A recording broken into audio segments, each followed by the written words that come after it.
Monsieur le ministre, monsieur le conseiller général, mesdames, messieurs, chers amis, je vous remercie beaucoup de m'avoir invité à participer à cette inauguration de cette plaque qui me touche beaucoup.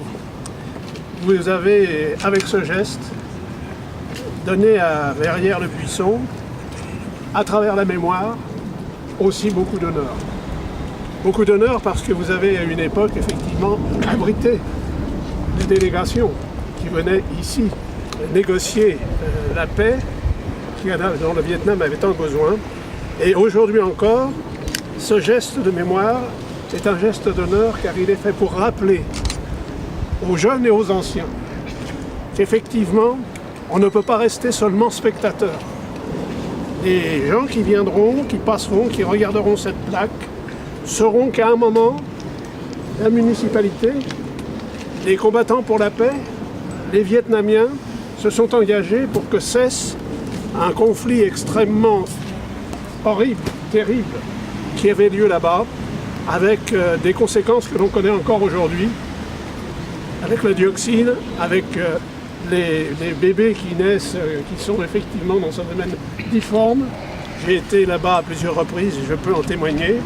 Et effectivement, vous rappelez à travers cela que chacun d'entre nous, qui à un moment ou à un autre a pu participer, a pu apporter une pierre à cette bataille pour la paix, a, dans ce domaine, fait ce qu'il avait à faire pour lui, pour les autres et pour l'ensemble de la population. Personnellement, c'est un grand honneur d'être parmi vous à cette solennelle cérémonie.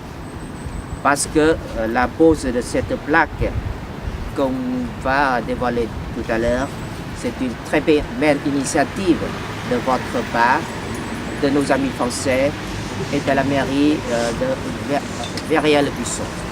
Donc je tiens à vous en remercier sincèrement. Il faut bien le souligner, aujourd'hui c'est le Vietnam qui est à l'honneur. Parce que dans cette belle maison qui se trouve derrière nous, réside un des souvenirs inoubliables du peuple vietnamien sur la terre française. En effet, c'est dans ce village que les Vieilleroises et Vieillerois ont accueilli de 68 à 73 la délégation du gouvernement révolutionnaire provisoire de la République du Sud-Vietnam, qui est venue en France pour participer aux négociations des accords sur la cessation de la guerre et le rétablissement de la paix au Vietnam, qui ont été signés à Paris le 27 janvier 1973. Donc à cette époque, ici à Verrières-le-Buisson, comme à Choisy-le-Roi, dans le Val-de-Marne, nos amis français se sont mobilisés pour apporter des soutiens sous différentes formes aux délégations du peuple vietnamien venues pour parler de Paris. Ici, c'est la délégation du gouvernement révolutionnaire provisoire de la République du Sud du Vietnam. Et à Choisy-le-Roi, c'est la délégation du gouvernement de la République démocratique du Vietnam. Donc à propos de cette période et de ces soutiens, je me permets de citer Mme Nguyen Thi Binh, ministre des Affaires étrangères du gouvernement révolutionnaire provisoire de la République du Sud-Vietnam à cette époque, et chef de la délégation du gouvernement révolutionnaire provisoire de la République du Sud-Vietnam pour parler de Paris, qui est après devenu vice-président de la République socialiste du Vietnam. Elle a dit « Le choix de la France comme lieu de négociation est une judicieuse décision parce que les Américains ne croyaient pas que nous avons tant d'amis en France. » En effet, c'est en 1890 que naquit Nguyen Sinh Công, également connu sous le nom de Nguyen Ai Quoc, qui prendra pour nom, en 1942, le nom d'Ho Chi Minh, celui qui éclaire. Après des études à Londres puis à Paris, Ho Chi Minh devient membre de la section française de l'Internationale ouvrière, la SFIO, et prend part à la création du Parti communiste français à l'occasion du congrès de Tours en décembre 1920, grâce à son plaidoyer contre la colonisation.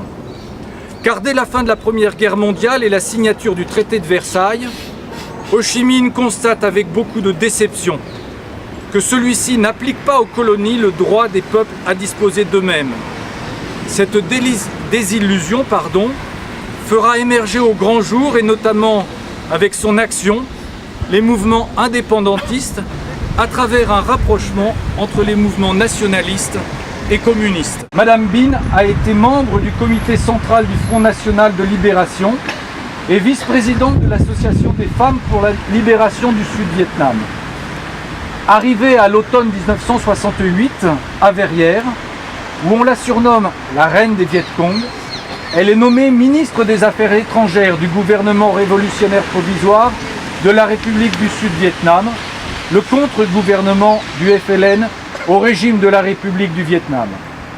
C'est donc dans notre ville et à Paris que Madame Binh développera tous ses talents de négociatrice pour le gouvernement révolutionnaire provisoire et signera à ce titre, le 27 janvier 1973, à Paris, les accords de paix qui sont conclus entre les États-Unis d'Amérique avec Henry Kissinger pour signataire, la République démocratique du Vietnam, c'est-à-dire le Nord-Vietnam, représenté par le duc Tho, et la République du Vietnam pour le Sud-Vietnam, et le Front National pour la libération du Sud-Vietnam, avec Madame Nguyen Thi Binh pour signataire.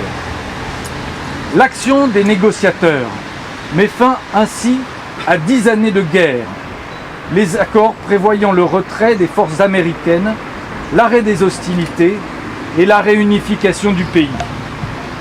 Verrières est aujourd'hui fière d'avoir à sa manière contribué à la fin de ce désastre et se réjouit d'aujourd'hui voir se dévoiler une plaque rappelant ce haut lieu d'histoire commune à nos deux pays.